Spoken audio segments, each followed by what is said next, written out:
Hi mga be! For today's video nga ay pupunta kami sa bayan ng Carigara.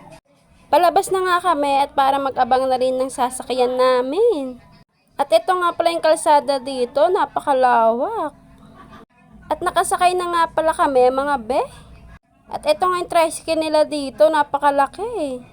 Tuwang-tuwa nga sila mama sa pag-angkas dito. Pagkababa nga namin ay binili lang namin yung mga pagkain na kailangan ni Lola. Hindi na nga ako nakapag-video dahil sobrang init. At nang hapon naman ay papunta nga kami sa tinatawag nilang Rawis. At ito nga napakahaba ng nilalakad namin. Tuwang-tuwa nga ako dahil first time ko lang talaga dito.